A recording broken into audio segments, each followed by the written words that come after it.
સમાજશાસ્ત્રનું જે આજે પેપર લેવાયું છે તેનું સંપૂર્ણ સોલ્યુશન આજે આ વિડીયોમાં જોવાના છે। તો વિભાગ એનું જોઈએ તો ભારતમાં સૌથી વધુ કયા ધર્મના લોકો વસવાટ કરે છે તો કે હિન્દુ।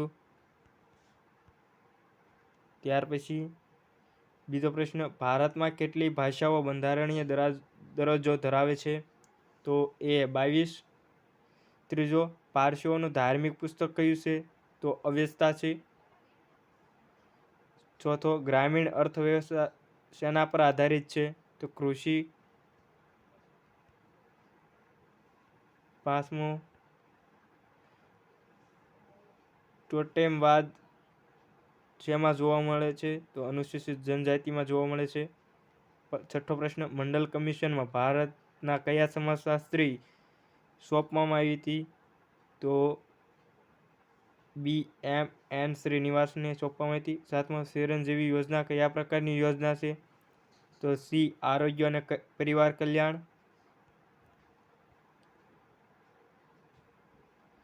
આઠમો, સંસ્કૃતિના તત્વોમાં આવતું પરિવર્તન એટલે તો સાંસ્કૃતિક પરિવર્તન। નવમો જોઈએ, ઉદારીકરણમાં કઈ બાબત પર ભાર મૂક્યો છે તો ઉદ્યોગ અને વ્યાપાર। દસમો પ્રશ્ન, ભારતમાં મોબાઈલ સેવાનો પ્રારંભ ક્યારે થયો તો 15 ઓગસ્ટ 1995ના રોજ થયો।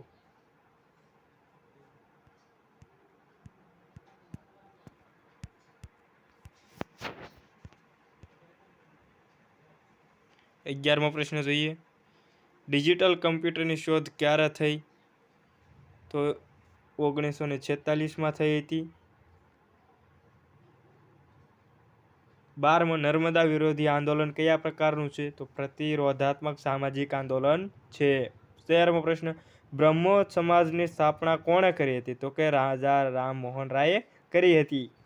14મો, આ એક વાક્યનો જે ક્વેશ્ચન છે જે આપણે આમાં આવી ગયો છે વિકલ્પોમાં તો પંચાયતનો કાર્યકાળ કેટલા વર્ષનો હશે તો કે 5 વર્ષનો હોય છે। તે એક વાક્યનો પ્રશ્ન છે, આ વિકલ્પોમાં છે એટલે વિકલ્પ આપણે લીધો છે।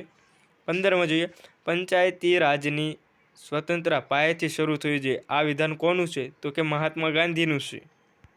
16મો, વિશ્વ એડ્સ દિનની ઉજવણી ક્યારે કરવામાં આવે છે તો 1 ડિસેમ્બરે કરવામાં આવે છે।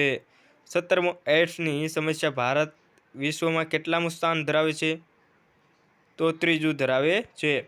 18મો પ્રશ્ન, બાળ અપરાધીઓને સુરક્ષિત રાખવાનું સ્થળ એટલે તો કે રિમાન્ડ હોમ।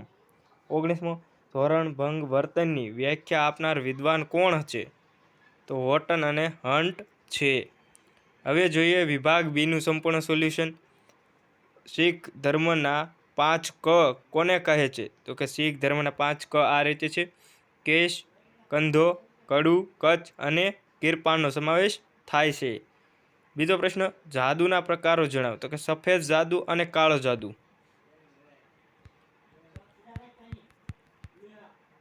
પછી જોઈએ ત્રીજો, લિંગ પ્રમાણ એટલે શું? લિંગ પ્રમાણ એટલે દર 1000 પુરુષે મહિલાઓની સંખ્યા। ચોથો, સંસ્કૃતિકરણનો ખ્યાલ કોણે આપ્યો? સંસ્કૃતિકરણમાં કલા, વિજ્ઞાન, તંત્રવિજ્ઞાન, તત્વજ્ઞાન, ભાષા, સાહિત્ય વગેરે તથા સામાજિક સંગઠનના સ્વરૂપો અને રચના અને કાર્યોમાં આવતા પરિવર્તનનો સમાવેશ થાય છે। WWનું પૂરું નામ શું છે તો કે વર્લ્ડ વાઇડ વેબ છે। છઠ્ઠો પ્રશ્ન, ઓનર કિલિંગ કોને કહેવાય છે? મહિલા દ્વારા કોઈ કાર્ય કે પ્રવૃત્તિના કારણે સમગ્ર પરિવારે પોતાનું ગૌરવ હણાયું હોય અથવા તો શરમજનક સ્થિતિમાં મુકાવવું પડ્યું હોય તેવું અનુભવાય અને પરિવારના સભ્યો દ્વારા તે જ મહિલાની હત્યા કરવામાં આવે તે ઘટનાને ઓનર કિલિંગ કહેવામાં આવે છે। સાતમો, બાળ અપરાધી કોને કહે છે તો સામાન્ય રીતે 7 થી 18 વર્ષની ઉંમર ધરાવતી વ્યક્તિઓ ગેરકાનૂની વર્તનને બાળ અપરાધ કહે છે। આવું ગેરકાનૂની વર્તન કરનાર બાળકને બાળ અપરાધી કહેવામાં આવે છે। તો આજનો વિડીયો એટલો।